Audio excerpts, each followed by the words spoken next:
축복합니다. 이제 우리가 어려움을 겪다 보면 피난처라는 곳이 있습니다. 제가 지난 주중 새벽 설교에 말씀드렸지만 피난처라는 것은 여러 가지가 있겠죠. 대통령이 피하는 정말 아무도 핵폭탄도 터질 수 없는 피난처도 있을 것이고요. 아니면 비를 피하는 처마 밑에 피난처도 있을 것입니다. 자, 그런데 어린아이, 갓난아이에게도 피난처가 있습니다. 갓난아이도 똑같이 대통령이 피하는 피난처에도 피할 수 있고요. 그리고 비를 피해서 처마 밑에 아니면 지붕 밑에 아니면 집에서도 피할 수 있을 것입니다. 그런데 갓난아이는 어느 곳에 있든지 간에 이 사람이 없으면 불안함을 느낍니다. 누구일까요? 부모의 존재예요. 아무리 좋은 곳에 숨어 있다고 해도, 아무리 핵폭탄이 터져도 안전한 곳에 있다고 해도 부모님이 계시지 않으면 아이는 불안함을 느끼기 시작해요. 자, 이것이 무엇이냐면 바로 존재의 어떤 증명입니다. 부모라는 존재를 영적으로 의지하고 마음적으로 의지하기 때문에 아이에게 있어서는 그 부모의 존재가 있는 곳이 바로 피난처가 되는 것이고 안전한 곳이 되는 것이지요. 자, 오늘 말씀이 그렇습니다. 하나님께서 계신 곳이 진짜 피난처요. 하나님께서 진짜 계신 곳이 안전한 요새고 시온산이라는 것입니다. 우리가 우리 인생 가운데에서 들판에 있을 수도 있고요. 또 때로는 푸른 초장에 있을 수도 있습니다. 그러나 중요한 것은 무엇입니까? 그곳이 우리에게 있어서 피난처가 되고 안전한 곳이 될 수 있는 이유는 햇살이 따뜻하고 위로가 되고 소망이 되기 때문에, 나에게 힘을 주기 때문에, 그곳이 안정을 주기 때문에 피난처가 되는 것이 아니라 하나님이 계신 곳이 우리에게 있어서 피난처의 요새가 될 수 있다는 것입니다. 성경에서는 들판에 있음에도 불구하고 여전히 소망을 가지고 살아가는 사람들이 있습니다. 그들에게 있어서는 그 들판은 이유가 되지 못했습니다. 그 들판에서조차도, 이스라엘 백성이 광야에서조차도 하나님을 섬기고 따랐기 때문에 그들의 삶에 있어서는 하나님이 계신 그곳이 바로 가장 안전한 요새였던 것이지요. 이스라엘 백성이 애굽에서 탈출할 때에 사실 애굽은 그 당시에 가장 강대한 나라였지요. 최고의 요새로 쓸 수도 있습니다. 그러나 그것은 결국에는 허물어지게 되고 무너지게 되는 것을 경험하였던 것입니다. 그렇기 때문에 오늘 우리가 이 말씀 가운데에서 이 하나님이 계신 그 안전한 성에서 우리의 역할이 무엇인지를 좀 볼 필요가 있는데, 당연한 것이죠. 우리의 역할은 바로 하나님을 찬양하고 예배하는 것입니다.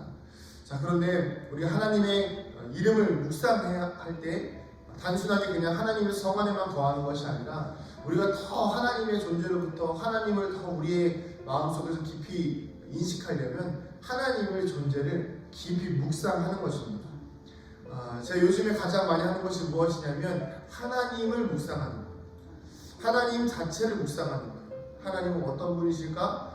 이런 고민도 있고요. 또 하나님이 더 우리의 마음속에서, 내 마음속에서 그냥 계시기를 바라는 마음으로 기도하고 있을 때가 많이 있어요. 그러다 보면 필요한 것이 무엇이냐면 내가 하나님의 영광의 자리에 있어야지만이 하나님을 예배할 수 있다는 거고 하나님을 묵상할 수 있다는 것입니다. 그래서 9절이 이렇게 나와 있죠. 하나님이여 우리가 주의 전 가운데에서 주의 인자하심을 생각하였나이다. 하나님이여 주의 이름과 같이 찬송도 땅끝까지 미쳤으며 주의 오른손에는 정의가 충만하였나이다. 주의 심판으로 말미암아 시온산은 기뻐하고 유다의 딸들은 즐거워할지어다. 아멘.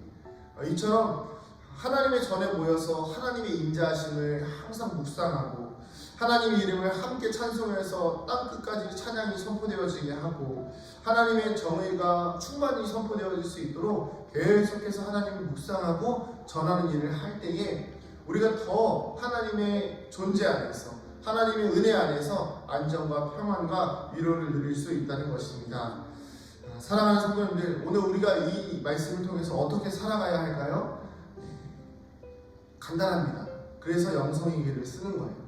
아침부터 묵상하고 저녁까지 하나님을 묵상하는, 항상 예수님과 동행하는 삶, 항상 예수님의 존재를 인식하고 살아가는 삶, 그렇게 살아갈 때에 우리의 영혼이 깨끗해질 줄로 믿습니다.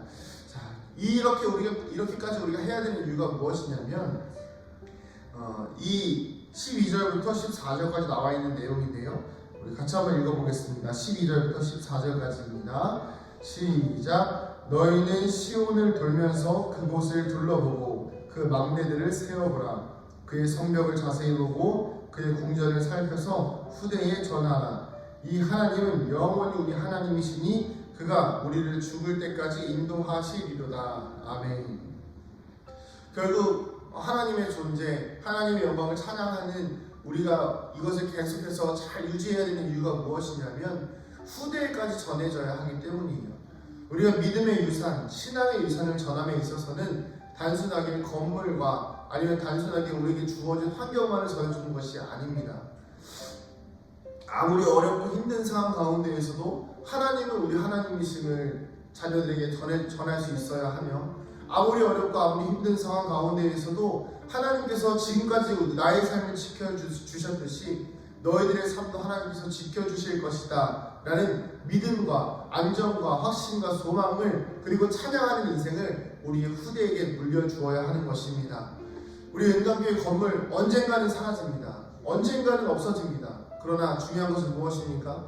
푸른 마르고 꽃은 시드나 우리 하나님의 말씀은 영원히 설 수 있도록 우리의 자녀들에게, 우리의 자녀 세대들에게 이 하나님의 말씀이 분명히 세워질 수 있도록 계속해서 전해 주어야 한다는 것입니다.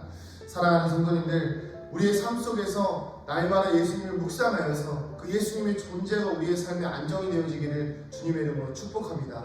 그래서 그 말씀을 통해서, 그 예수님의 존재를 통해서 나와 내 가정과 내 자녀들에게 정말 하나님의 은혜와 축복이 정말 주님 오시는 그날까지 온전히 흘러가기를 간절히 축원합니다.